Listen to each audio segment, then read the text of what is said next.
नमस्कार, news nation आप देख रहे हैं। आपके साथ मैं हूं विद्यानाथ झा। कोरोना की दूसरी लहर अब काबू में दिख रही है, लेकिन चिंता है तीसरी लहर की। एक्सपर्ट्स कह रहे हैं यह लहर बच्चों पर भारी पड़ने वाली है। जाहिर है हर हिंदुस्तानी के जहन में एक ही सवाल है कि बच्चों को तीसरी लहर से कैसे बचाया जाए। ऐसे में दुनिया की सबसे बड़ी स्वास्थ्य संस्था WHO की ओर से एक ऐसा बयान सामने आया है जिससे नई उम्मीद जगी है। क्या है ये खबर, आपको दिखाते हैं एक रिपोर्ट।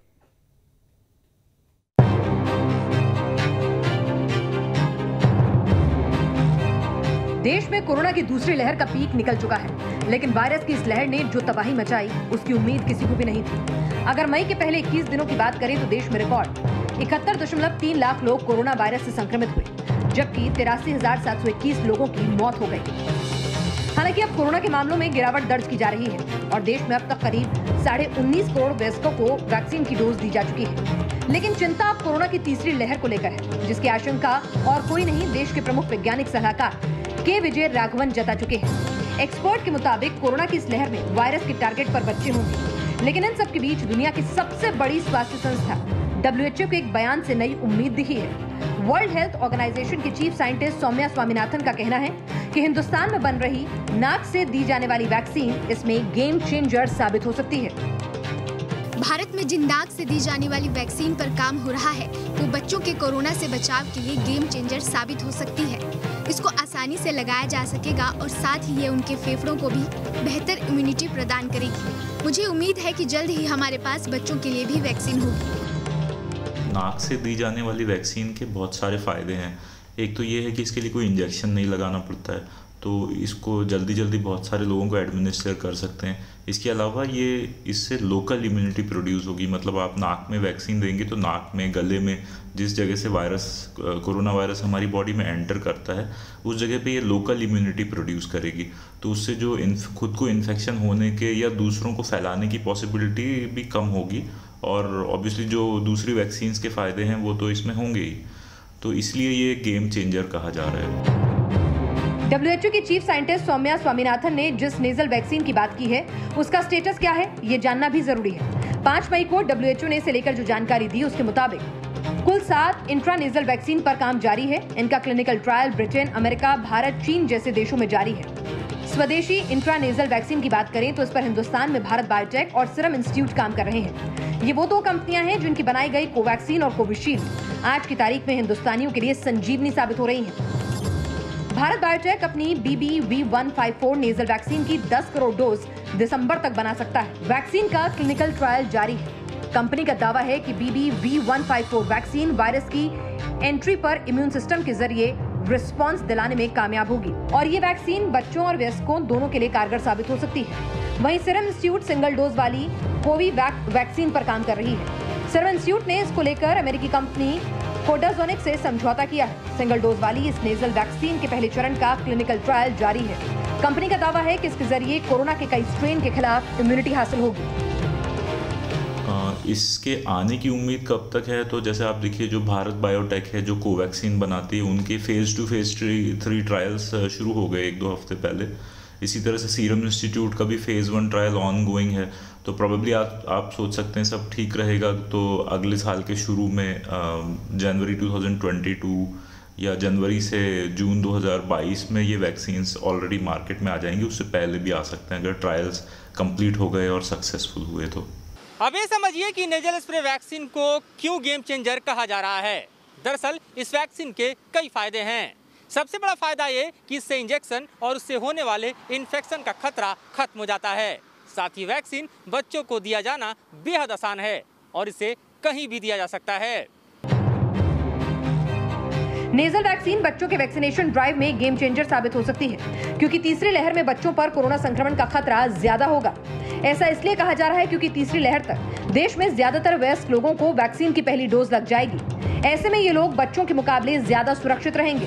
वहीं बच्चों के लिए अभी तक कोई वैक्सीन नहीं बन पाई है और यही चिंता की बात है। देखिए हर बार ये होता है कि वो लोगों के इन्फेक्ट होने के चांसेस ज़्यादा हैं जो अभी भी ससेप्टेबल हैं, जिनको पहले इन्फेक्शन नहीं हुआ है।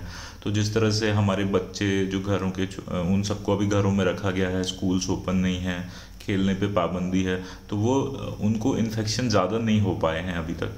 तो वो एक कंसर्न है कि जब अगली बार जब भी ये सब ओपन होगा उनके लिए या बच्चे बाहर जाएंगे खेलेंगे, तो क्योंकि उनको पहले इन्फेक्शन नहीं हुआ है और वैक्सीनेशन प्रोग्राम से भी वो बाहर हैं अभी तक, तो इसलिए उनको इन्फेक्शन होने की ज़्यादा संभावना होगी।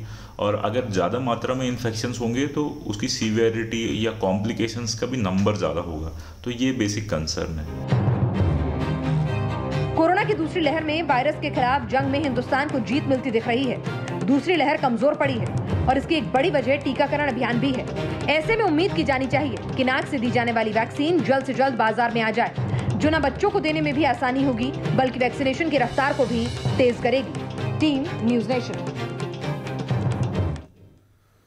देश में ब्लैक फंगस के कहर की बात करते हैं। ब्लैक फंगस का कहर लगातार बढ़ता जा रहा है। एक के बाद एक राज्य ब्लैक फंगस को महामारी घोषित करते जा रहे हैं। ब्लैक फंगस के नए लक्षण परेशानी का सबब बन रहे हैं।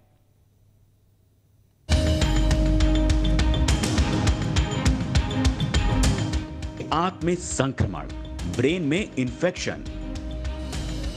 ब्लैक फंगस के इंफेक्शन की ये दो तस्वीरें म्यूकरमाइकोसिस से जुड़े डर को बढ़ा रहे हैं।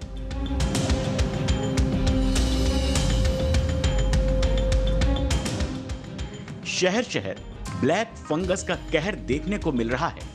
सूरत में ब्रेन में फंगल इंफेक्शन का मामला सामने आया है। देश की राजधानी दिल्ली में पहली बार आंतों में ब्लैक फंगस के 2 मामले मिले हैं, जिससे टेंशन बढ़ गई है। दिल्ली के गंगाराम अस्पताल में छोटी आंत के ब्लैक फंगस के 2 दुर्लभ मामले सामने आए हैं। दोनों ही मामलों में पीड़ित मरीज को पेट में दर्द की शिकायत थी। अब तक ब्लैक फंगस के प्रमुख लक्षण चेहरे पर सूजन, आंख के आसपास या दांत में दर्द, सिर दर्द होते थे, लेकिन अब पेट दर्द को भी लक्षण के तौर पर देखा जाने लगा है। दिल्ली में भी म्यूकरमाइकोसिस के मामलों में बढ़ोतरी हो रही है। राजधानी में म्यूकरमाइकोसिस के 200 के करीब मामले सामने आए हैं। दिल्ली समेत देश में कोरोना के मामलों में कमी आ रही है, लेकिन म्यूकरमाइकोसिस की अगर बात की जाए, ब्लैक फंगस की बात की जाए, तो देश के 13 राज्यों ने इसे महामारी घोषित कर दिया है। दिल्ली ने भले ही महामारी घोषित ना किया हो, लेकिन सरकारी आंकड़े 197 के हैं, जबकि वैसे जो हमारे पास सूत्र हैं वो बता रहे हैं कि दिल्ली में 500 से ज़्यादा मामले हैं। अगर अस्पतालों की बात करें तो अस्पतालों में बड़ी समस्या है एम्फोटेरेसिन बी इंजेक्शन की, क्योंकि एक मरीज़ पर 100 से ज़्यादा इंजेक्शन का इस्तेमाल होता है। डॉक्टरों की माने तो तकरीबन 25 दिन तक दिन में 5 से 8 इंजेक्शन दिए जाते हैं, यानी 100 से 200 इंजेक्शन सिर्फ एक व्यक्ति के इलाज में इस्तेमाल होते हैं। दिल्ली सरकार का दावा है, जो स्वास्थ्य मंत्री सत्येंद्र जैन, उनका कहना है कि दिल्ली में इंजेक्शन की कमी थी। हम डायरेक्ट खरीद की कोशिश कर रहे थे, लेकिन केंद्र सरकार ने साफ कर दिया कि केंद्र सरकार की तरफ से ही ये इंजेक्शन एम्फोटेरेसिन बी के मुहैया कराए जाएंगे, लेकिन क्रंच बहुत ज़्यादा है। सिर्फ 6 कंपनियां हैं जो इसका उत्पादन करती हैं। फिलहाल उत्पादन काफ़ी कम है। 5 कंपनियों को और लाइसेंस दिया गया। आखिर ब्लैक फंगस इतना खतरनाक क्यों है? क्यों ये सीधे आंत और दिमाग पर अटैक कर रहा है? न्यूज़ नेशन ने इस संबंध में जानकारों से बात की। म्यूकरमाइकोसिस एक फिलामेंटस फंगस है, म्यूकोरियल ऑर्डर्स का ये फंगस है, जो मुख्य रूप से 3 फॉर्म में मनुष्य को संक्रमित करता है। एक तो राइनो ऑर्बिटल सेरेब्रल फॉर्म, जिसमें ROCM भी बोलते हैं, rhino orbital cerebral mucormycosis. Second है जो लंग्स को इन्वॉल्व करता है, पल्मोनरी म्यूकरमाइकोसिस। और थर्ड क्यूटेनियस म्यूकरमाइकोसिस। तो रिपोर्ट्स आए हैं जिसमें ये पेट को भी इन्वॉल्व करता है, गैस्ट्रोइंटेस्टिनल सिस्टम को, खास करके आमाशय, छोटी आंत और बड़ी आंत को करता है। बड़ी आंत में ये अल्सर कर सकता है और वहाँ से पखाने के रास्ते खून का रिसाव भी शुरू हो जाता है। तो ऐसा देखा गया है, कुछ केस रिपोर्ट्स आए हैं, बहुत सारे केस रिपोर्ट्स हैं जिसमें ये माना गया है कि डायरेक्ट GI ट्रैक्ट या खाने का जो सिस्टम है हमारा, गैस्ट्रोइंटेस्टिनल सिस्टम को, उसको भी म्यूकरमाइकोसिस प्रभावित करता है। देश में ब्लैक फंगस के कहर का अंदाजा इस बात से लगाया जा सकता है कि देश के 15 राज्यों में ब्लैक फंगस को महामारी घोषित किया गया है। जिन राज्यों में ब्लैक फंगस महामारी घोषित हुई है उनमें है हरियाणा, मध्य प्रदेश, हिमाचल प्रदेश, कर्नाटक, उत्तर प्रदेश, पंजाब, गुजरात, तमिलनाडु, राजस्थान, ओडिशा, बिहार, चंडीगढ़, उत्तराखंड, तेलंगाना और छत्तीसगढ़ शामिल हैं। जिस तरह से देश में म्यूकरमाइकोसिस के मामले बढ़ रहे हैं, दवाइयों का इंतजाम सरकार के लिए सिरदर्द बनकर उभरा है। Team news nation,